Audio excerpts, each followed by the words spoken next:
अभी हम स्टार्ट करते हैं unit number 2, heat and thermodynamics. Heat and thermodynamics के अंदर टोटल 4 क्वेश्चंस आते हैं, हमेशा 4 से 5 6 क्वेश्चंस भी आते हैं, टेंशन नहीं है, लेकिन 4 क्वेश्चन मिनिमम आते ही आते हैं। टोटल 4 चैप्टर्स हैं, 4 क्वेश्चंस आते हैं, बहुत आसान है, आराम से इसको क्या है, ये पूरे पूरे 4 क्वेश्चंस आराम से किया जा सकता है। और जो ये टॉपिक है बहुत इजी भी होता है, ठीक है। तो अगर देखा जाए इसके अंदर टोटल 4 चैप्टर्स हैं। 4 चैप्टर में अगर देखा जाए, सबसे पहला है थर्मोमेट्री, दूसरा है हमारा काइनेटिक थ्योरी ऑफ गैसेस, तीसरा है थर्मोडायनेमिक्स, और उसी के अंदर एक चैप्टर होता है ट्रांसमिशन ऑफ हीट। हीट का ट्रांसफॉर्मेशन कैसे होता है, हीट कैसे ट्रांसफर होता है, कंडक्शन, कन्वेक्शन, रेडिएशन। तो ये टॉपिक से एक क्वेश्चन आ जाता है। टोटल मिलाकर 4 क्वेश्चंस कम से कम आते हैं। इस बार थर्मोमेट्री का एक भी क्वेश्चन नहीं आया है, फिर भी टोटल मिलाकर 4 क्वेश्चंस आए हुए हैं। तो चैप्टर नंबर 2 स्टार्ट करते हैं हम लोग। उसका question kinetic theory of gases. ये बात तो आपने ये जो चैप्टर, ये जो क्वेश्चन आपको दिख रहा है ना, ये ऑलरेडी फार्मूला बेस्ड पर है। फार्मूला बेस्ड कौन सा है, आपने पढ़ा होगा भाई, ideal gas of equation PV is equal to NRT, gas equation PV is equal to RT, पढ़ा होगा ना। बस उस पर बेस्ड एक क्वेश्चन तो बराबर आता ही आता है, उसी पर ये बेस्ड क्वेश्चन है, लेकिन थोड़ा सा ट्रिक है, थोड़ा सा तो इसमें दम है यार। दम नहीं रहेगा तो फिर 720 आएगा ना। नीट में देखो ना, 2024 में 720 720, ये भी कोई रिकॉर्ड बनता है क्या? तो इसकी वजह से कहीं ना कहीं डिफिकल्टीज, मतलब क्या, थोड़ा सा क्वेश्चन के अंदर ट्विस्ट तो बढ़ाएगा जरूर। तो वही उसी पर बेस्ड ये क्वेश्चन है। जल्दी देखते हैं, पढ़ते हैं इसका गिवन डेटा क्या क्या है पहले, उसके बाद फिर आपको समझ में आएगा सारा चीजें। तो N oxygen cylinder of volume 30 litre has 18.20 mole of oxygen. सबसे पहली बात, गिवन डेटा कैसे लिखना होता है, और कभी भी यूनिट का जरूर ध्यान देना बेटा, गैस इक्वेशन अगर कोई क्वेश्चन करना तो आपने, अगर मैं बोलूं यहां पर कॉन्सेप्ट, ये क्वेश्चन में पढ़ता हूं, उसके बाद इसकी गिवन डेटा लिखता हूं, लेकिन एक बार कॉन्सेप्ट बता दूं कि ये क्वेश्चन का कॉन्सेप्ट आपका वही है, PV is equal to NRT.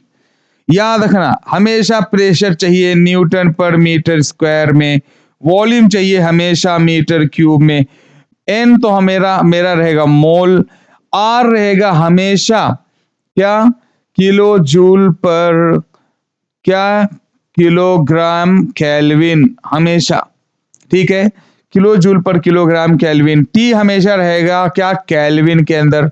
ये हमेशा याद रखना पड़ेगा, ठीक है। अगर ये याद नहीं रहेगा तो आपका प्रॉब्लम तो होना तय है, 100% तय है, प्रॉब्लम आपका होना ही रहेगा, ठीक है। तो ये हमारा रहता है किलो जूल, नहीं इसको जूल में ले लो, जूल पर किलोग्राम, जूल पर मोल केल्विन, ठीक है। यहाँ पर ग्राम नहीं है, मैंने यहाँ पर थोड़ा मिस्टेक किया, ठीक है, ध्यान देना, क्योंकि ये PV is equal to NRT, PV is equal to MRT में भी झगड़ा है, तो उसको भी मैं क्लियर करूंगा जब टॉपिक पूरा लूंगा, ठीक है। तो यहाँ पर मैं बताऊंगा PV is equal to MRT या PV is equal to NRT. PV is equal to MRT लोगे तो ये किलो जूल या जूल पर जो है किलो या ग्राम, जूल पर किलोग्राम केल्विन होगा। लेकिन अगर आप यहां पर एन लोगे तो हो जाएगा जूल पर मोल केल्विन। अब ये क्यों होगा, कैसे होगा, सारा चीज जब ये टॉपिक पढ़ाएंगे, ये चैप्टर पढ़ाएंगे, तो सब कुछ डिटेल में बताएंगे क्यों ऐसा होता है, ठीक है। आर यहां पर यूनिवर्सल गैस कांस्टेंट है कि यार यहां पर ये यूनिवर्सल गैस कांस्टेंट है।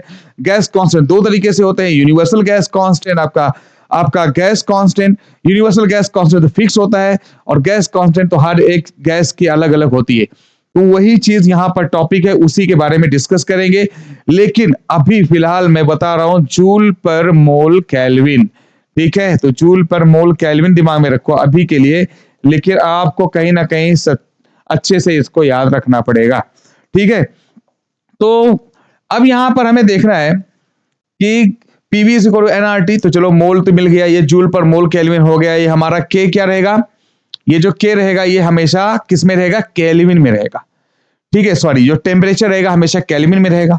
अब सवाल ये है कि कभी भी वॉल्यूम अगर लीटर में रहेगा तो क्या करोगे, तो 1 लीटर बराबर होता है 10⁻³ मीटर क्यूब। बेटा ये भी याद रखना पड़ेगा। सबसे पहली बात, प्रेशर न्यूटन पर मीटर स्क्वायर में है, अगर न्यूटन पर मीटर स्क्वायर में ना रहेगा, डायन पर सेंटीमीटर स्क्वायर में रहेगा, तो डायन को चेंज करना पड़ेगा। तो 1 न्यूटन इज इक्वल टू 10⁵ डायन होता है, 1 metre is equal to 100 centimetre होता है। तो ये सब चीजें कहीं ना कहीं आपको याद रखना ही पड़ेगा। केल्विन को डिग्री सेल्सियस रहेगा, केल्विन में चेंज करना रहेगा, हमेशा 273 से ऐड करेंगे। तो ये सारी चीजें अगर जानोगे तो ये गैस इक्वेशन का यूज करना आ जाएगा। अब मैं पहले गिवन डेटा यहाँ पे लिखता हूं, ये आपका जो लफड़ा है इसको खत्म करके पहले गिवन डेटा लिख देता हूं, उसके बाद फिर आपको समझ में आता है। देखो गिवन क्या क्या है वो पूरी चीज लिखते हैं, उसके बाद सारी चीजें समझ में आ जाएगी। तो ऑक्सीजन है cylinder volume of 30 litre, volume दे रखा है 30 लीटर। अब पहले याद रखना 30 लीटर का मतलब 30 इंटू 10⁻³ मीटर क्यूब। उसके बाद मोल, उसके पास जो टोटल मोल है 18.20 मोल से, ठीक है, ये मोल से total. After oxygen is withdrawn from the cylinder its gauge pressure drop to 11 atmospheric pressure at 27 degree Celsius. अब देखो गेज प्रेशर, यहां पर और भी बड़ी बात, ठीक है, mechanical properties of fluid. Gauge pressure मतलब क्या, आप जो नॉर्मली टायर में जाते हो ना, टायर में जो हवा जो चेक किया जाता है वो गेज प्रेशर, वो अंदर किसी चीज के जो गेज अंदर जो एग्जैक्टली प्रेशर है वो गेज प्रेशर होता है। अगर टोटल की बात क्या करो तो हमेशा एटमॉस्फेरिक प्रेशर तो लगता ही लगता है, फ्री में है, ठीक है। तो हमेशा अगर टोटल की बात करेंगे तो हमेशा एटमॉस्फेरिक प्रेशर ऐड हो जाया करेगा। अगर गेज प्रेशर की बात करो तो वो क्या है, जस्ट पर्टिकुलर जिस चीज के अंदर, सपोज टायर के अंदर जो हवा है वो उसका गेज प्रेशर हो गया, लेकिन एटमॉस्फेरिक प्रेशर ऐड करोगे तो वो टोटल प्रेशर होगा। तो छोटी छोटी बातों को तो आपको ध्यान देना ही पड़ेगा। तो यहां पर जो गेज प्रेशर है, ये गेज प्रेशर ये रखा है 11 ATM। अब ये भी नहीं मालूम यार कि एक ATM बराबर कितना न्यूटन पर मीटर स्क्वायर होता है, कितनी मस्त क्वेश्चन है ना। तो 11 ATM याद रखना, एक बात जानकारी लिख लो, 1 ATM बराबर होता है 1.01 इंटू 10⁵ न्यूटन पर मीटर स्क्वायर। 10⁵ को हम लोग बार भी बोलते हैं। तो ये सब चीजें जब याद रहेगा तभी जाके क्वेश्चंस होने वाले, इसमें कोई डाउट नहीं है, ठीक है। तो यहाँ पे गेज प्रेशर 11 ATM दे रखा है, तो ATM चेंज हो जाएगा। अगर टेम्परेचर, अगर मैं टोटल प्रेशर की बात करूं, चूंकि यहाँ पे टोटल वॉल्यूम टोटल गैस दे रखा है, तो टोटल प्रेशर की बात करूंगा तो 11 ATM प्लस 1 ATM। मैंने बोला ना एटमॉस्फेरिक प्रेशर तो हमेशा ऐड होगा, तो कॉमन सी बात है। अगर टोटल प्रेशर की बात करेंगे तो टोटल प्रेशर की बात करेंगे तो ये हो जाएगा हमारा 12 ATM, है कि नहीं। अरे 11 प्लस 1 यार, सीधा सीधा 1 ATM होता है हमारा जनरली क्या, एटमॉस्फेरिक प्रेशर। तो ये हो जाएगा 12 ATM। 12 ATM का मतलब होता है 12 इंटू 1.01 इंटू 10⁵ न्यूटन पर मीटर स्क्वायर, याद रखना, ठीक है। ये भी बात दे रखा है, ओके। टेम्परेचर दे रखा है बेटा, देख रहे हो गिवन डेटा ही देखने में आपको ध्यान देने में कितना अच्छा है, 27 डिग्री सेल्सियस।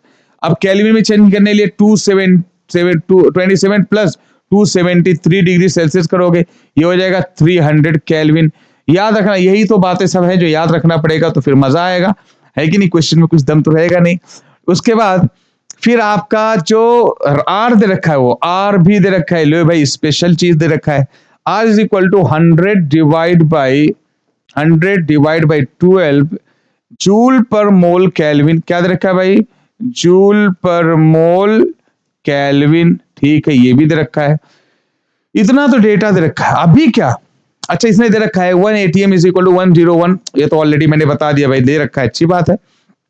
अच्छा ऑक्सीजन का मॉलिक्यूलर वेट भी दे रखा है, कितना भाई, ऑक्सीजन का मॉलिक्यूलर वेट 32 दे रखा है, ओके अच्छी बात है। अरे पूछा क्या है, कहना क्या चाहते हो, तो यहां पर क्या है, number of moles left and molecular mass, number of moles left है, क्या करना है भाई, the mass of the oxygen withdrawn from the cylinder is nearly equal to.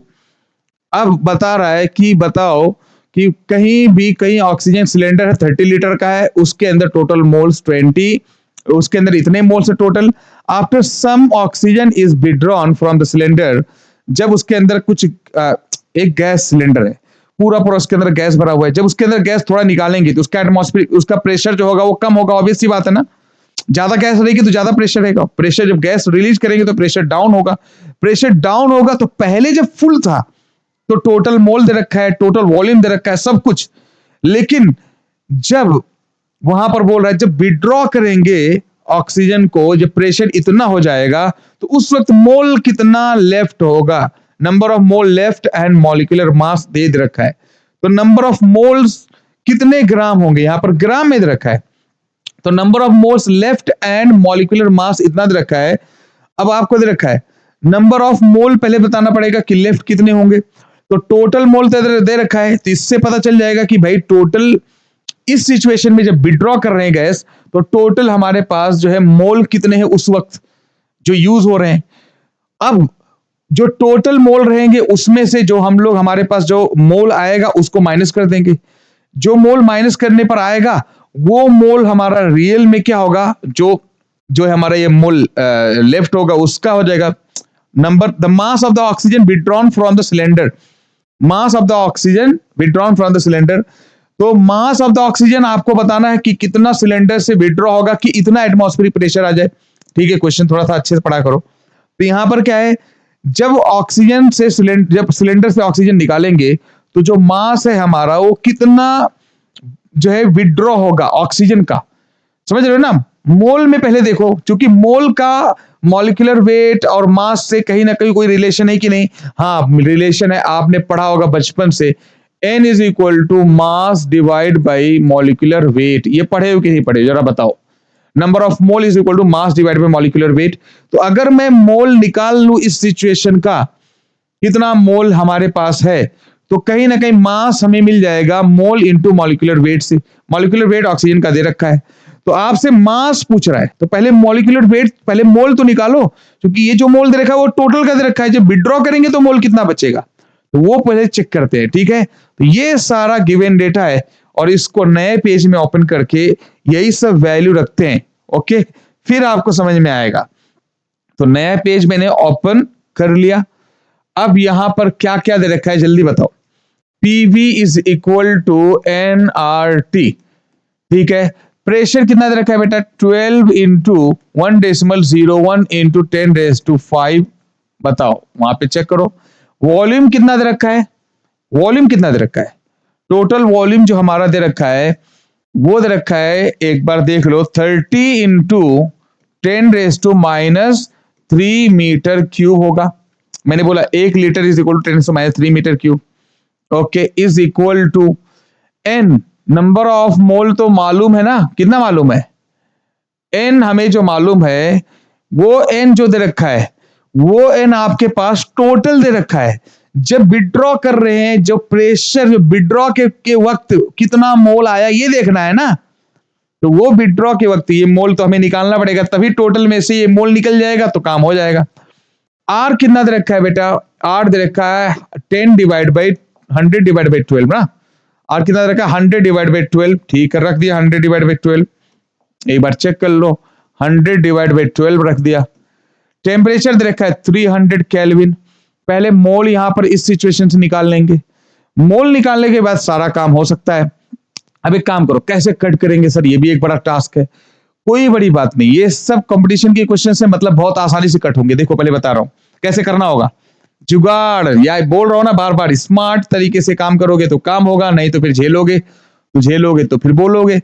देखो 1 2 3 4, यहां पर कितने जीरो हैं, 4 जीरो, यहां पर 4 जीरो है, तो ये 4 जीरो इस 4 जीरो को कट कर देंगे। देखो यहां पर कभी भी यहां पर बचेगा 10⁻⁴ मालूम है ना, इक्वल जब रहता है तो 1 0 2 0 3 0 4 0, तो इधर का 4 जीरो इधर के 4 जीरो को कट कर देंगे, यहां पे 10⁻⁴ बचा। ओके, देखो इधर का 3 इधर को 10 से कट कर देगा, 3 10 जा 30, ऐसे कट के आता हमेशा बराबर। हाँ, इधर आओ, 12 को 12 से मल्टीप्लाई इधर कर दो, n मिल जाएगा, यहां पर बचेगा सिर्फ n, तो यहां पर n बचेगा, और 12 इंटू 12 144 होता है बेटा, ये अच्छे से मालूम है। देखो ना, ये n यहां पे बचाओगे, यहां पर क्रॉस मल्टीप्लाई होगा, तो 144 इंटू 1.01 है ना, 1.01।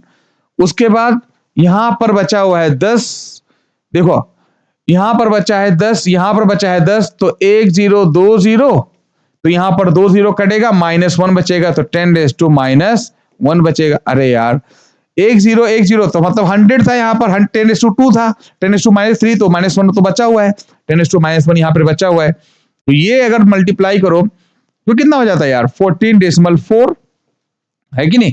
अरे देखो ना, इसको 0 1 से मल्टीप्लाई करो तो 1 से अगर मल्टीप्लाई होता तो 14 होता। अब यहां पे क्या है, ये कितना है, मल्टीप्लाई कर दो अगर 0 1 से, तो ये कुछ कुल मिला जुलाकर अगर से लिखा है 101 लिखा हुआ है कि नहीं, यहां पर क्या होगा हमारा भाई, तो 4 1 जा 4, यहां पर मल्टीप्लाई कर दो 14.04 हो जाएगा ना, 14.04, ठीक है। 144, अरे 144 को 1 से करेंगे तो 144 होगा ही, ये 10:1 डिवाइड बाई लिखा हुआ है तो ये कितना है 0.1 लिखा हुआ है, समझ लो ये सीधा बात यार।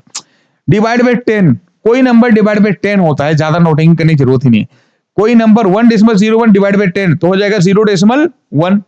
0.1 को मल्टीप्लाई करोगे 144 को तो कितना हो जाएगा भाई, है कि नहीं। 144 को 0.1 से मल्टीप्लाई करो, जितना ज्यादा आपको अंदर तक लेने की जरूरत नहीं इसको, तो क्या हो जाएगा 14.4, 144 इंटू 0.1, 144 इंटू 0.1 मतलब कितना यार 1/10, मतलब सीधा सीधा 14.4 लमसम, इतना तो चलेगा ना थोड़ा सा। तो ये नंबर ऑफ मोल कब का हो गया भाई, ये जब हमारा यूटिलाइज हुआ, जब हमारा ये गैस, ये जो सिचुएशन थी, टोटल एटमॉस्फेरिक प्रेशर, ये वॉल्यूम था, तो उस वक्त जो मोल था वो टोटल कितना था 14.4 मोल्स। अब अगर बोला जाए नंबर ऑफ मोल्स जो लेफ्ट होंगे वो कितने होंगे भाई, नंबर ऑफ मोल्स लेफ्ट कितने होंगे, तो आप बोलोगे जो टोटल मोल था, टोटल मोल कितना था भाई, कहां पर गया, टोटल मोल हमारा दे रखा है 18.20, तो 18.20 में से 14.4 माइनस कर देंगे तो आपका जो भी बचेगा 3.6 बचेगा ना। अरे यार 18 में से 14 चला जाएगा, कितना बचेगा 4, लेकिन 20 में से 4 जाएगा तो 6, तो कितना हो जाएगा 3.6 मोल। 3.6 मोल लेफ्ट हो गया।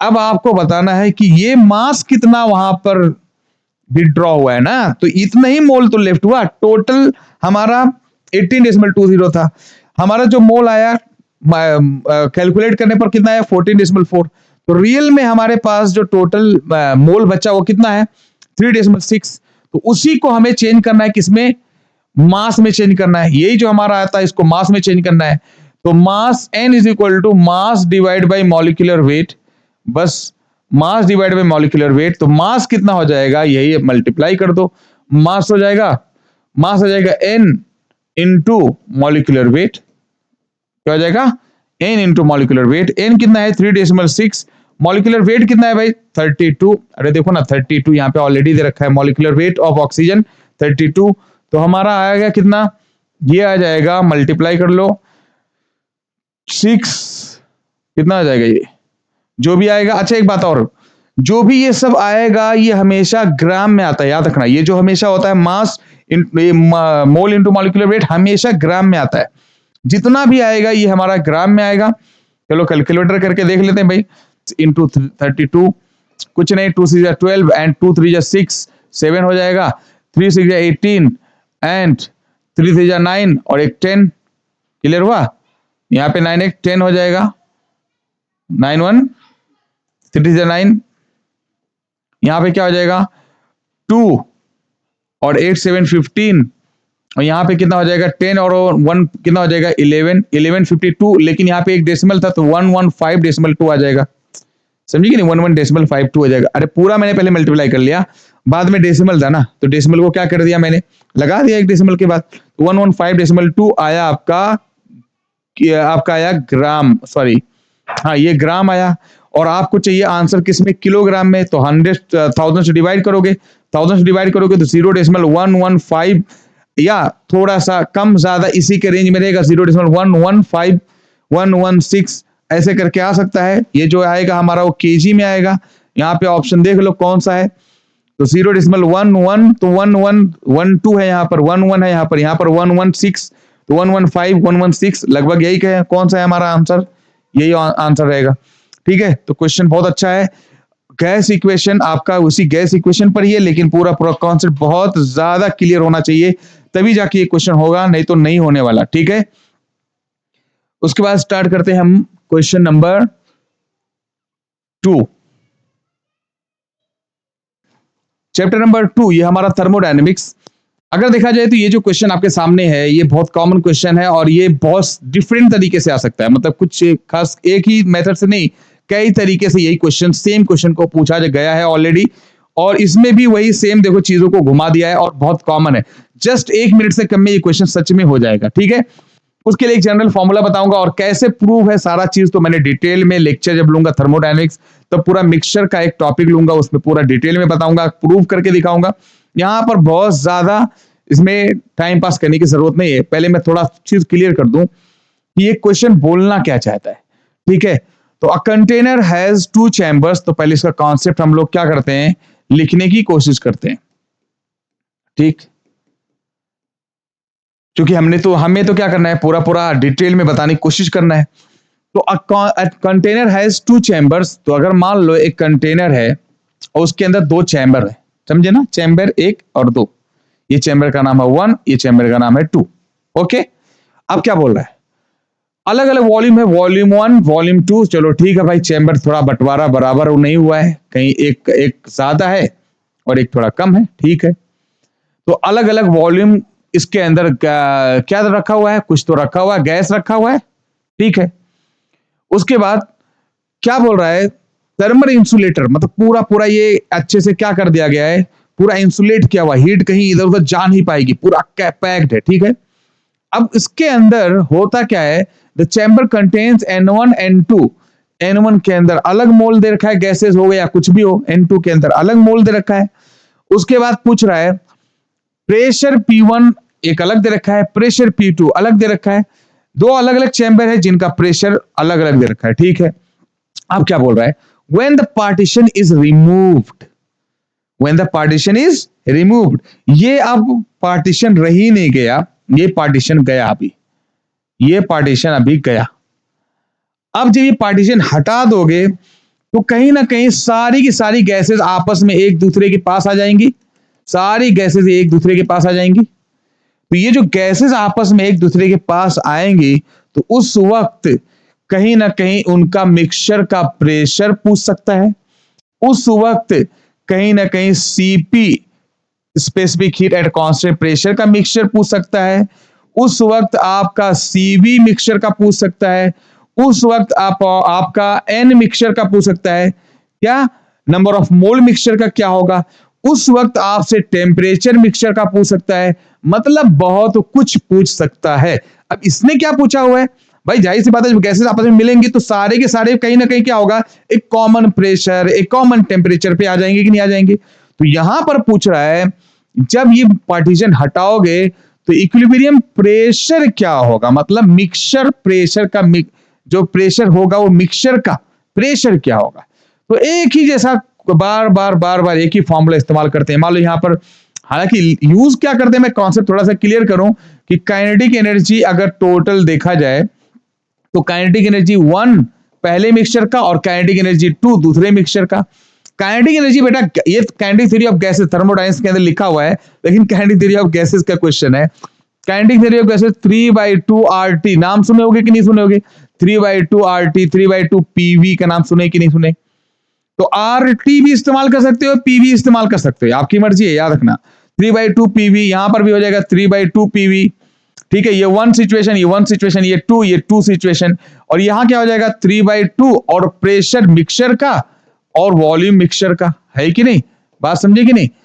अब यहां पर 3/2 हर जगह, 3/2 कैंसिल कर लोगे, 2 मिनट का काम है यार, मैंने आपको यहां पे कॉन्सेप्ट भी क्लियर कर दिया। 3/2 P मिक्सचर क्या हो जाएगा, P1 V1 plus P2 V2 divide by V1 plus V2। तो ये फॉर्मूला अगर याद रखते तो ये सब याद रखने की जरूरत नहीं थी, आपको याद रखते। अब अगर मान लो टेम्परेचर मिक्सचर का बोलता तो यहां पर क्या हो जाता, PV is equal to NRT, यहां R1 T1 plus R2 T2 divide by T1 plus T2, समझे। अगर टेम्परेचर मिक्सचर का बोलता तो आप ये यूज कर सकते थे, क्योंकि PV is equal to NRT कहीं भी ले सकते हो, तो PV is equal to NRT, तो R into R mixture T mixture, तो T मिक्सचर मतलब T1 प्लस T2, ठीक है। तो यहां पर P मिक्सचर पूछा तो P1 V1 plus P2 V2, P1 PV की जगह पर NRT रखोगे, NN हर जगह करेगा तो भी मिल जाएगा। मोल की अगर बात करता तो मोल भी यहां पे आ जाएगा। तो अलग अलग तरीके से अक्सर पूछता है प्रेशर और टेम्परेचर। तो प्रेशर का mixture P1 V1 plus P2 V2 divide by V1 plus V2, temperature mixture बोलता तो आपका हो जाता क्या, PV is equal to NRT, तो R1 T1 plus R2 T2 divide by T1 plus T2, ये हो जाता क्या, टेम्परेचर का मिक्सचर, ठीक है। पीवी, तो यहां पर PV is equal N R T, ठीक है, आर इंटू टी, तो आर मिक्सचर वहां पे दे रखता, फॉर्मूला लगाता, तो PV is equal N R T रखोगे तब भी आ जाएगा आंसर। अगर टेम्परेचर मिक्सचर पूछता, और बहुत बार बार आया हुआ इसलिए मैं बार बार बोलता हूं, ठीक है, ये बार बार बोल रहा हूं मैं, लेकिन यहां पर प्रेशर मिक्सचर पूछा है तो प्रेशर मिक्सचर के लिए अब निकाल दो, डायरेक्ट फॉर्मूला रखो, अभी तो आंसर आ जाएगा इसमें क्या है। तो प्रेशर मिक्सचर जो हो जाएगा हमारा हो जाएगा क्या, P1 कितना दे रखा है। अच्छा इसमें सर चेंज करने की जरूरत है क्या एटीएम को, अगर इसमें एटीएम को चेंज करने की जरूरत है क्या, नहीं, एटीएम में आंसर दे रखा है इसलिए चेंज करने की जरूरत नहीं है। तो यहां पर P1 V1 और V1 यहां पर भी है, तो V1 तो जो भी V लोगे हमेशा लीटर में लोगे तो हर जगह कट जाएगा, तो प्रेशर जो भी यहां लेने वाले हो वही आंसर आने वाला है। एटीएम में लोगे तो एटीएम में आएगा, न्यूटन मीटर स्क्वायर में लोगे न्यूटन मीटर स्क्वायर में आएगा, जो भी आप लोगे बार में लोगे बार में आएगा, जिसमें लोगे वो आंसर आएगा। तो इसमें सब आंसर एटीएम में दे रखा है देखो, इसलिए मुझे एटीएम में डायरेक्ट सब कुछ लिखने की जरूरत है। तो P1 मतलब 1 दे रखा है, V1 मतलब हमारा दे रखा है 2, प्लस P2 हमारा दे रखा है 2 एटीएम, और V2 दे रखा है 3 डिवाइड बाई, आपको क्या करना है नीचे V1 plus P2, P1 plus P2 नहीं, देखो आपके सामने है PV, तो V1 प्लस V2, वॉल्यूम कितना है टोटल 3 और 2 5, तो हमारा कितना हो जाएगा 1 और 2 3 जा 6 डिवाइड बाई 5, तो ये हमारा हो जाएगा 7 डिवाइड बाई 5, तो हमारा आएगा 7 डिवाइड बाई 5 कितना होता है बेटा, 5 1 जा 5 यहां पर, और 2 बचेगा 5 4 जा, यहां पर कितना हो जाएगा 6 और 7 हो गया ना, तो 5 1 जा 5, उसके बाद 2 बचेगा 20, 5 4 जा 20, तो यहां पर 1.4 आ रहा है यार आंसर, है कि नहीं, 1.4 एटीएम आ रहा है। चेक कर लो एक बार फिर से, P1 32 plus V1 plus V2 होगा ना, तो V1 प्लस V2 हमारा कितना हो जाएगा 3 2 5, सही है। P1 2 3 जा 6, 2 P1 और V1, तो हमारा P1 V1 और P2 V2 डायरेक्ट मल्टीप्लाई कर 2 3 जा 6 और प्लस 2 है, सॉरी यहां पर देखो P1 V1 कितना हो जाता है 2, तो 6 प्लस 2 8 होता है। एक बार चेक कर लिया करो बेटा, थोड़ी बहुत गलती करोगे तो कहीं ना कहीं ऑप्शन जरूर मैच करेगा, ये भी एक बड़ी बात है, थोड़ी गलती करोगे ऑप्शन जरूर मैच करेगा। 5 डिवाइड बाई 8, अब चेक करो 5 1 जा 5 और 3 बचेगा 5 6 जा 30, याद रखना 1.6, तो ये आंसर नहीं है, ये आंसर है। तो कहीं ना कहीं याद रखना कि आप गलती कुछ ना कुछ तो कर सकते हो, तो वही जब गलती अगर छोटी मोटी गलती करोगे झेलोगे, फिर लगेगा यार ये क्या गलती करके आया, छोटा सा गलती किया मैंने, ठीक है। तो यहाँ पर गलती होने के कैसे कितना आसानी से चांस थे, और देखा जाए तो ये सच में 1 मिनट से कम में ये क्वेश्चन हो सकता था। मैंने आपको कॉन्सेप्ट के साथ पूरा बताया तो 2-4 मिनट लगे होंगे, तो अंदाजा लगाओ कि अगर बिना कॉन्सेप्ट की बताते तो क्या कितना देर लगता। नेक्स्ट हमारा जो क्वेश्चन है उसकी तरफ बढ़ते हैं। क्वेश्चन हमारा है, पहले उसको पढ़ते हैं और देखते हैं इसके अंदर क्या कॉन्सेप्ट है। Two gases A and B filled with same pressure in separate cylinder with movable piston of radius R1 R2, thermodynamics, हाँ, जहां पर पिस्टन रहता है नॉर्मली वहां पर क्या है थर्मोडाइनमिक्स लगता है, work is equal to force into displacement, तो यहां पर work is equal to force into displacement का लगने वाला कॉन्सेप्ट नहीं है। हाँ, पिस्टन का रेडियस दे रखा है R A R B, on supplying an equal amount of heat, यहां पर गिवन डेटा, ये बेटा थर्मोडायनेमिक्स का प्योर क्वेश्चन है। Equal amount of heat Q A is equal to Q B, दो सिलेंडर है, एक सिलेंडर ए एक सिलेंडर बी, यहां पर हीट जो दे रखा है ए सिलेंडर का बी सिलेंडर के बराबर है, पहली बात। उसके बाद both system reversibly under constant pressure, दोनों का प्रेशर भी सेम है, ओके ठीक है कोई बात नहीं। The piston has gas A and gas B, आपका piston of gas A and gas B are displaced by 16 and क्या दे रखा है आपका 9 सेंटीमीटर, 16 एंड 9, मतलब इसका जो डिस्प्लेसमेंट हो रहा है, अगर एस से डिनोट कर दूं मैं डिस्प्लेसमेंट को, तो एस ए डिस्प्लेसमेंट ए दे रखा है 16 सेंटीमीटर और एस बी, एस मतलब डिस्प्लेसमेंट में लिख रहा हूं, तो यहां पर क्या हो जाएगा 9 सेंटीमीटर डिस्प्लेसमेंट है, okay. If change in their internal energy is same, ये लो भाई इंटरनल एनर्जी भी उनका दोनों का सेम है, ये क्या क्वेश्चन है। Than ratio of R A और आर बी बताओ, आर ए और आर बी आपको बताना है। थर्मोडायनेमिक्स यार सिंपल सी बात है। अब जहां पर हीट आपका इंटरनल एनर्जी, और एक बार बताओ जहां पर डिस्प्लेसमेंट है जहां वर्क है वहां लिख लो, डिस्प्लेसमेंट है जहां वर्क है वहां, no displacement no work at all. तो वर्क है जहां वहां डिस्प्लेसमेंट है वहां लाजिम है, डिस्प्लेसमेंट है जहां वर्क है वहां, डिस्प्लेसमेंट नहीं तो वर्क नहीं, याद रखना। कभी भी आप सोच रहे हो, लिख रहे हो, पढ़ रहे हो, एट्थ में पढ़ाया जाता था यार, सोचना लिखना पढ़ना ये क्या है, वर्क नहीं है। वर्क का मतलब आपका क्या होना चाहिए, आपका डिस्प्लेसमेंट होना कंपलसरी है, लाजिम है। तो डिस्प्लेसमेंट हुआ तो वर्क जरूर होगा। यहां पर वर्क हो रहा है, प्रेशर है, हीट है, वर्क, प्रेशर, इंटरनल एनर्जी। कौन सा थर्मोडायनेमिक्स का लॉ है, जल्दी बताओ। थर्मोडायनेमिक्स फर्स्ट लॉ क्या बोलता है, जल्दी बताओ बेटा। Q is equal to U plus W. बताओ Q is equal to U plus W, पढ़े कि नहीं पढ़े। यहां पर क्या बोल रहा है, सिचुएशन ए है और सिचुएशन बी है, लेकिन एक बात पहले दिमाग में रखो, कह रहा है ये जो सिचुएशन ए है, ये सिचुएशन ए है, और क्या ये जो सिचुएशन बी है, यहां पर मान लो बी में ले लो, तो इसकी सिचुएशन बी ले लो इज इक्वल टू, यहां पर वर्क बी ले लिया जाए।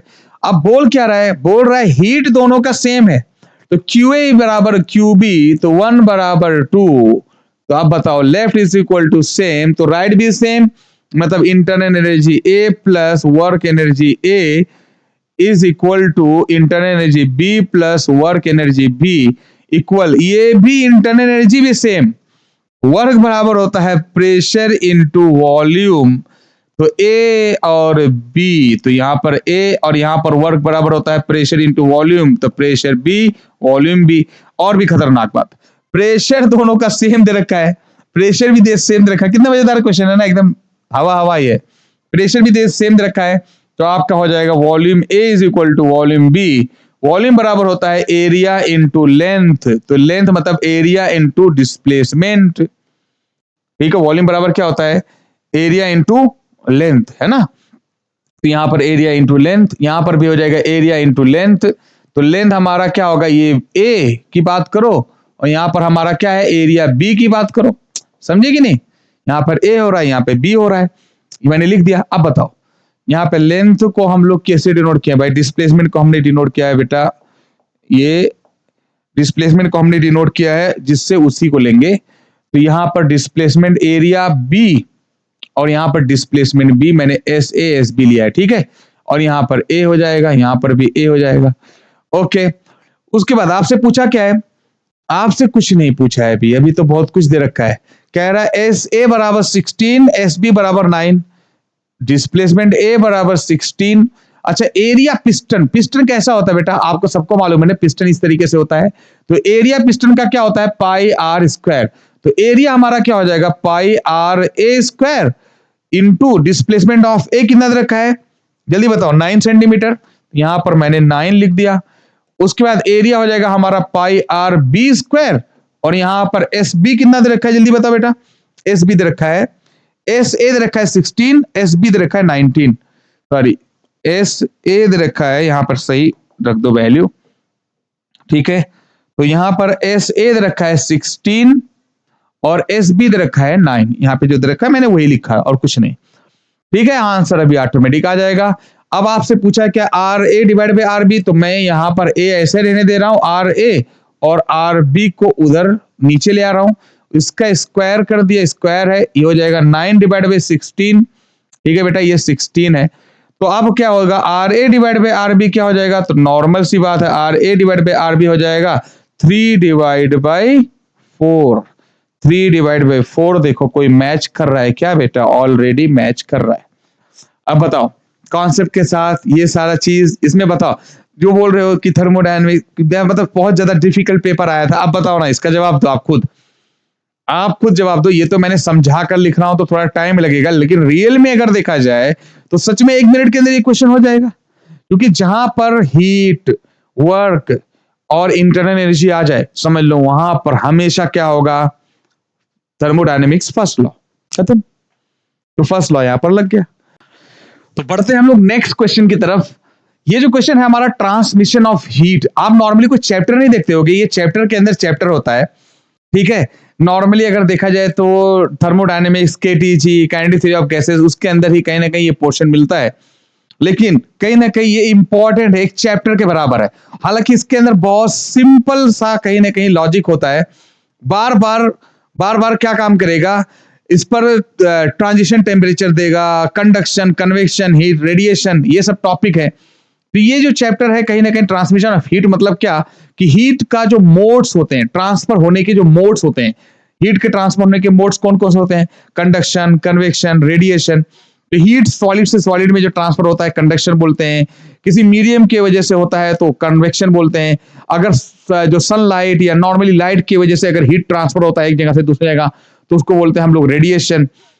तो बस इसके बारे में हम लोग डिटेल में बहुत ज्यादा पढ़ेंगे, नॉर्मली बहुत ज्यादा डिटेल इसमें पढ़ना भी नहीं है, 2-3 टॉपिक है उसी पर क्वेश्चन आते हैं, ठीक है। तो यहां पर क्या है, ज्यादातर जो क्वेश्चन देखा है मैंने वो कंडक्शन का ही होता है, या लास्ट में रेडिएशन, कन्वेक्शन नहीं होता है, ठीक है, कम होते हैं। तो नॉर्मली क्या होता है, रेडिएशन का क्वेश्चन या तो कंडक्शन का, कंडक्शन सबसे ज्यादा क्वेश्चन होता है। कंडक्शन मतलब मान लो दो बॉडी है आपस में, दो बॉडी लो और आपस में वो अटैच कर दो। अब वो अटैच करने के दो तरीके होंगे, कभी भी बॉडी को जोड़ने का दो तरीका है, या तो सीरीज या तो पैरेलल, सीरीज या पैरेलल, ठीक है। बॉडी दो ही तरीके से ऐड होगी, या तो सीरीज या तो पैरेलल। नॉर्मली 5 जगह फिजिक्स में पढ़े होगे ये चीज, सीरीज पैरेलल कॉम्बिनेशन, ठीक है। पहली बात, आपने रेजिस्टेंस पढ़ा होगा बचपन में, सीरीज में ज्वाइन करोगे तो क्या होगा, कैपेसिटर पढ़ा होगा आपने। आपने ऑसिलेशन में कहीं ना कहीं स्प्रिंग पढ़ा होगा, स्प्रिंग कांस्टेंट, स्प्रिंग को अगर जोड़ दिया जाए सीरीज में पैरेलल में तो क्या होगा फार्मूला। आपने पढ़ा होगा बल्ब है, उनको सीरीज में जोड़ दोगे तो उनका पावर क्या होगा, पैरेलल में जोड़ दोगे तो उनका पावर क्या होगा। उसके बाद 5वीं जगह यह है आपका ट्रांसमिशन ऑफ हीट, मतलब दो रॉड को, कंडक्टिंग रॉड को आपस में सीरीज में जोड़ना या पैरेलल में जोड़ना। ये 5 जगह पर पूरे फिजिक्स में बोल रहा हूं मैं, चैलेंज कर रहा हूं, पूरे फिजिक्स में आपको सीरीज और पैरेलल का कॉम्बिनेशन सिर्फ 5 ही जगह हो सकता है, 5 ही तरीके से हो सकता है। सीरीज, आपका सीरीज पैरेलल, आपका रेजिस्टेंस, कैपेसिटर, स्प्रिंग कांस्टेंट, आपका बल्ब, और नेक्स्ट है हमारा कंडक्टिंग ही रॉड। ये जो रॉड होते हैं हीट कंडक्टिंग रॉड, उनको भी सीरीज पैरेलल में कंबाइन किया जाता है। तो इसमें सीरीज पैरेलल कंबाइन अगर जान गए तो काम हो जाएगा। अब मैं आपको एक बात बताऊं, यहां पर क्या होता है नॉर्मली, कि अगर मान लो बहुत सारी ऐसे शीट है, ऐसे आपके पास बहुत सारी शीट है और आपके पास एक रॉड है, उसको बहुत ज्यादा गर्म किए, गर्म करने के बाद जैसे इसको टच करोगे ये पिघलता हुआ चला जाएगा, लेकिन क्या ऐसे सीधा सीधा वो गर्म ही रहेगा। जैसे आप इस पे गर्म करोगे, बहुत ज्यादा गर्म है, पहले शीट को जाएगा तो उसका टेम्परेचर कम होगा, फिर दूसरे शीट को जाएगा और टेम्परेचर कम होगा, तीसरे शीट को जाएगा और ठंडा होता जाएगा। तो जैसे जैसे आगे बढ़ता जाएगा अलग अलग शीट में, चाहे ये सपोज मैं इस सीरीज का एग्जांपल दे रहा हूं कि 3 सीरीज में ऐसे रॉड, ऐसे शीट रखे हुए हैं, और वहां पर आप एक रॉड को गर्म करके ऐसे उसको, समझ लो रॉड गर्म करके उसको क्या है, पेनिट्रेट करोगे। तो जैसे जैसे आगे बढ़ता जाएगा वैसे वैसे टेम्परेचर लूज करता जाएगा, वैसे वैसे टेम्परेचर उसका कम होता जाएगा। इसी को बोलते हैं प्रोफाइल टेम्परेचर। यहां का टेम्परेचर मान लो 1 है, यहां का टेम्परेचर सपोज 2 है, तो हमेशा T2 टेम्परेचर हमेशा T1 से कम होगा। वैसे यहां का टेम्परेचर इससे कम होगा, यहां का टेम्परेचर इससे कम होगा। तो टेम्परेचर जैसे जैसे आगे बढ़ता जाएगा टेम्परेचर आपस में क्या होता जाएगा, कम होता जाएगा। यही कॉन्सेप्ट यहां पे यूज करना है। अब यहां पे क्वेश्चन क्या दे रखा है, 3 identical heat conducting rod. Identical मतलब क्या होता है बेटा, हमेशा उनका लेंथ सेम है, उनका एरिया सेम है, ठीक है। अब यहां पर क्या बोल रहा है, उनकी थर्मल कंडक्टिविटी 2K दे रखा है, उनका टेम्परेचर पहला 3T, बाद में T1, फिर T2, फिर T दे रखा है। टेम्परेचर कम होता जाएगा, T1 3T1 सबसे ज्यादा होगा, फिर ये होगा, फिर ये होगा, फिर सबसे कम कौन होगा, T रहेगा। ये बात सच है। अब आपसे पूछ क्या रहा है, आपसे बोल रहा है T1 डिवाइड बाई T2 बताओ, T1 और T2 का रेशियो बताओ। अब मैं आपको बताऊं, अक्सर मैंने क्वेश्चन जो देखा हुआ है, अक्सर पूछ लेता है आप T1 सिर्फ बताओ। क्या पूछ लेता है, अक्सर मैंने देखा हुआ है T1 पूछते हुए, ये वाले को पूछते हुए देखा है, ठीक है। T1 पूछ लेता है, जिसको बोलते हैं जंक्शन टेम्परेचर या इंटरफेस टेम्परेचर। तो ये जो इंटरफेस का एक फार्मूला जनरली होता है क्या, T1 T2 divide by T1 plus T2, T1 T2 plus T1 T2 plus T2 T3 divide by क्या है आपका T1 प्लस T2। ऐसे फार्मूला करके नॉर्मली हमारा फार्मूला होता है जंक्शन टेम्परेचर। तो जंक्शन टेम्परेचर का नॉर्मली क्या होता है, जस्ट फार्मूला होता है कि यहां पर क्या काम करेंगे, sorry K1 K1 T1 plus K2 T2 divide by T2 T1 plus T2 या K1 प्लस K2 ऐसे कुछ है नॉर्मली K1 प्लस K2 ठीक है 100% ठीक है। तो जंक्शन टेम्परेचर क्या होता है? टेम्परेचर सपोज ये जंक्शन टेम्परेचर कहलाएगा। तो ये फॉर्मूला क्या होता है?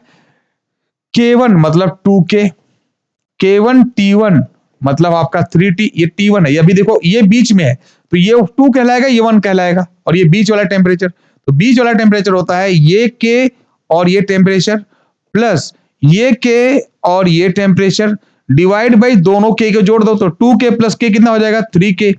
K लिखने की जरूरत नहीं, हर जगह है तो हर जगह कट जाएगा। अब यहां पर आ जाएगा 6T plus T2 divide by 3 is equal to T1।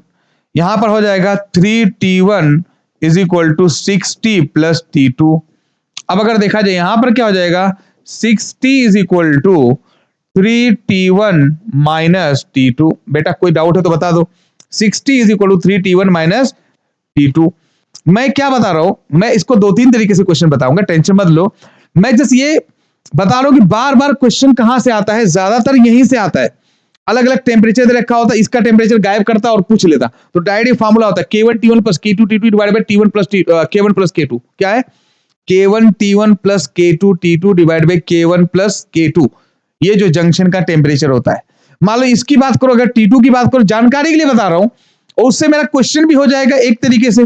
बात ये मार्केट में नॉर्मली नहीं अवेलेबल है यार, जो अवेलेबल है वो क्या है, वो सब एक ही जैसे चलते हैं, है कि नहीं? हीट का जो डिफरेंस होगा सब में बराबर होगा, वो तो होगा ही होगा, ऑब्वियस सी बात है यार।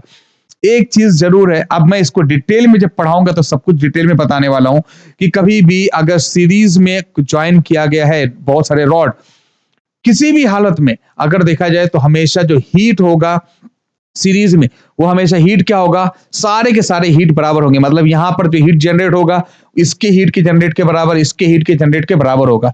तो Q1 is equal to Q2 is equal to Q3, सारे के सारे हीट बराबर होंगे। अब हीट का फॉर्मूला क्या होता है, मैं वो एक अलग टॉपिक है, अलग मेथड से बताऊंगा, तो भी बता रहा हूं, जस्ट मैं बता रहा हूं बार बार क्या आता है, ये आता है।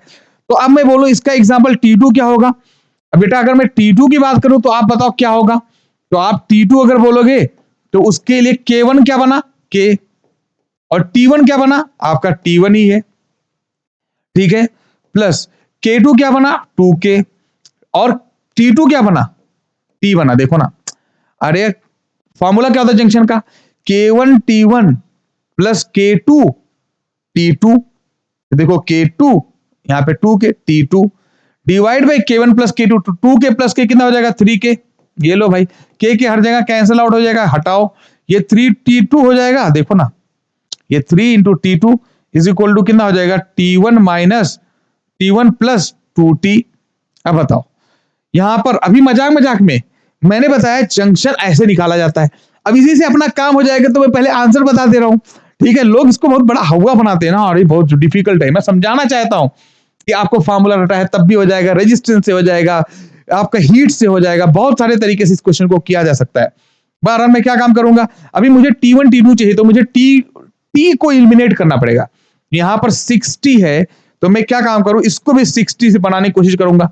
तो 3 से इसको मल्टीप्लाई करो पूरे पूरे पोर्शन को, तो 3 3 जा 9 T2 is equal to 3 T1 plus 6T हो जाएगी नहीं, 3 से सबको मल्टीप्लाई कर दिया, यहां हो जाएगा 9 T2 माइनस क्या हो जाएगा 9 T2 minus 3 T1 is equal to 6T। अब बेटा बताओ, इसका नाम इक्वेशन नंबर 2 डाल दूं, इसका नाम इक्वेशन नंबर 1 डाल दूं, तो अब बताओ कहीं ना कहीं इसका 60, ये 60 इज इक्वल टू ये चीज दे रखा है और 60 इज इक्वल टू ये है, तो कहीं ना कहीं ये वाला पोर्शन ये वाले पोर्शन के बराबर है कि नहीं। अरे ये बात तो जानते होगे ना यार, जब 60 इज इक्वल टू ये है तो इसके जगह पर 60 की जगह पर ये रख सकता हूं कि नहीं रखता हूं। तो 60 की जगह पर यही बात, मतलब left is equal to right. तो अब बताओ कहीं ना कहीं 60 इज इक्वल टू, मैं यहीं पे कर दे रहा हूं बेटा, यहां पर है 9T2 minus 3T1 is equal to, अब देखो फिर 60 की जगह पर क्या रखा हूं मैंने, ये दे रखा हूं, देखो ना ये पूरा पोर्शन, मतलब लेफ्ट बराबर है तो राइट बराबर, जैसा भी मर्जी कर लो यार। ये हो जाएगा हमारा 3T1 माइनस T2। अब बताओ इनको आपस में सॉल्व कर लो, इसको इधर लेके आओ, इसको इधर लेके आओ, तो 9t2 is equal to 3t1 plus t1 कितना हो जाएगा बेटा 6t1। अरे यार इसको इधर लेके आओगे, t2 minus 9t2 minus t2 कितना हो जाएगा 8t2 और 3t1 इधर है ऑलरेडी, इधर जाएगा 3t1 और भी, तो कितना हो जाएगा 6t1। आपसे पूछा क्या है t1 अपॉन t2, तो t1 अपॉन t2 अगर पूछा है तो कितना हो जाएगा t1 और t2, तो मैंने क्या किया, तो 8 डिवाइड बाई 6 होगा। अरे यार यहां पे खुद बताओ, ये खुद देखो आप, t1 डिवाइड बाई t2, यहां पर बचा है t1 डिवाइड बाई t2, तो यहां पर बचेगा क्या 8 डिवाइड बाई 6, 2 4 जा 8, 2 3 जा 6, तो t1 अपॉन t2 जो आएगा हमारा 4 अपॉन 3, तो 4 अपॉन 3 यहां पर तो 5 अपॉन 3 आ गया यार। तो थोड़ा सा कहीं मिस्टेक हो रहा है उसको चेक कर लो प्लीज, प्लीज चेक कर लो। ओके चेक हो गया, यहां पर हो गया चेक, ठीक है। गलती आप करोगे, गलती तो आपकी आदत है, आपकी आदत मतलब सबकी आदत, हमारी आदत आपकी आदत। यहां पे देखो ना 9t2 और प्लस t2 कितना हो जाएगा 10t2 हो जाएगा यार, और कुछ नहीं, ये क्या हो जाएगा 10t2, तो यहां पर आता है 10, तो इसको 2 5 जा 10 एंड 2 3 जा 6, तो ये होता 5/3, आता कि नहीं 5/3, देखो चेक कर लो। अब मैंने ये एक तरीका बताया 5/3, एक तरीके से आ गया आंसर, क्या आया भाई 5/3 आंसर आ गया, आप भी खुद चेक करके देख लो। मैंने किससे सॉल्व किया, नॉर्मली आप मार्केट में ये इससे सॉल्व करते हुए नहीं देखोगे, मैंने सॉल्व किया जंक्शन टेम्परेचर का यूज करके। आपकी मर्जी है, मैं आपके लिए होमवर्क दे रहा हूं बेटा, और मैं पहले बता दे रहा हूं, नहीं तो बोलो पहले स्क्रीनशॉट ले लेना हो तो मैं आपके लिए होमवर्क दे रहा हूं नॉर्मल सा, कि आपको क्या करना है, सीरीज में सारे के सारे हीट भी क्या होंगे बराबर होंगे, हीट भी बराबर होंगे, चाहते तो ये भी इस्तेमाल कर सकते थे। पहले एक बार बता दूं, Q is equal to K A del T divide by L होता है, यहां पर एरिया बराबर है, लेंथ बराबर है, तो Q इज इक्वल टू के इंटू डेल टी का यूज कर सकते हो, Q1 Q2 ठीक है, Q3 सब के सब क्या होंगे बराबर होंगे, तो यहां पर 1 की बात करोगे तो 1 ले लो, 2 की बात करोगे तो 2 ले लो, 3 की बात करोगे तो 3 ले लो, यहां पर इसका लेना देना नहीं है T3, ठीक है। मतलब क्या है, अगर Q1 इसका हीट अगर निकालोगे तो K इसका दे रखा है 2K, इसका टेम्परेचर दे रखा है क्या ज्यादा माइनस कम, ये भी हो जाएगा। यहां का बात करो Ka, इसका K कितना दे रखा है, और डेल टी टेम्परेचर क्या रखा है, T1 ज्यादा है कि T2, अरे भाई T1 ज्यादा है T2 कम है, ऑब्वियस सी बात है। तीसरे की बात कर लो, यहां पे क्या हो जाएगा K इसका कितना रखा है 2K, और डेल टी कितना रखा है, ये ज्यादा ये कम, तो T2 माइनस T, चाहो तो इनको आपस में इक्वल कर लो तब भी आंसर आ जाएगा, T को एलिमिनेट करना रहेगा, आंसर 100% आएगा, चेक करके देख लेना। तो वो जंक्शन मैंने इसलिए बताया, अक्सर लोग तो बताया नहीं होंगे, चूंकि सही बात तो कि ये इजी पड़ेगा यार ये वाला हीट वाला, लेकिन मैं बोल रहा हूं कि उस पर क्वेश्चन भी आता है और उसी का यूज करके कर लिया, दिमाग में था। नहीं तो आप हीट का यूज कर लो यार, सारे के सारे हीट इक्वल है, तो अब कोई भी दो इक्वेशन इक्वल है, सपोज इसको इसको इक्वल कर लो और इसको इसको इक्वल कर लो, अब ये इक्वेशन बन गया 1, इक्वेशन नंबर 2, इनमें सॉल्व करो, इसमें भी आप क्या करो वही सेम, टी को एलिमिनेट करना है, आपकी मर्जी कैसे करना है आप देखो, जैसे मैंने एलिमिनेट करके दिखाया 3 से मल्टीप्लाई कर दिया तो एलिमिनेट हो गया, वैसे आप एलिमिनेट करके चेक करो, देखो आंसर आ रहा है कि नहीं आ रहा है तो बताओ, फिर मैं कमेंट करो, मैं बताता हूं उसका आंसर। ओके, तो ये हो गया हमारा बहुत छोटा सा unit, that is heat and thermodynamics. Questions बहुत ज्यादा इजी होते हैं, बहुत आसान है पढ़ना इसको, 4 मार्क्स 4 क्वेश्चन कम से कम आराम से मिल सकता है। देखो ना 4 क्वेश्चंस की उसमें से सारे के सारे इजी थे, एक क्वेश्चन था तो जो थोड़ा सा पहला कहीं ना कहीं उसके अंदर कॉन्सेप्ट था, बाकी तो डायरेक्टली ये जनरल बार बार आए हुए इसी तरीके से आए हुए क्वेश्चंस हैं, यहाँ पर कोई नया काम नहीं हुआ है, ठीक है। पहला क्वेश्चन जो था उसमें तो कहीं ना कहीं थोड़ा दम था, बाकी सब ऐसे बस टाइम पास था। ओके, फिर स्टार्ट करेंगे हम लोग नेक्स्ट अपना unit number 3, waves and optics, ठीक है। तो वेव्स एंड ऑप्टिक्स पढ़ेंगे, और ऐसे पूरा मैं अभी स्टार्ट करने वाला हूं सीधा सीधा सारा का सारा चैप्टर 1 बाय 1, पर्टिकुलरली एक एक चैप्टर को पूरा डिटेल में बात करने वाला हूं, और एक एक चैप्टर के अंदर क्या क्या कॉन्सेप्ट हो सकता है सब कुछ बहुत डिटेल में बताने वाला हूं, उसको पढ़ने के बाद सारे क्वेश्चंस कहीं ना कहीं हो जाएंगे। ओके, जो हमारे पास नोट्स है उससे आपको बता रहा हूं 85% क्वेश्चंस नॉर्मली आते हैं, और मैंने आपको प्रूफ करके दिखाया। इस नीट का अगर 2025 का अगर 85% आ गया तो ऑब्वियस सी बात है, फिर कोई शक की जरूरत नहीं है। Okay, thank you.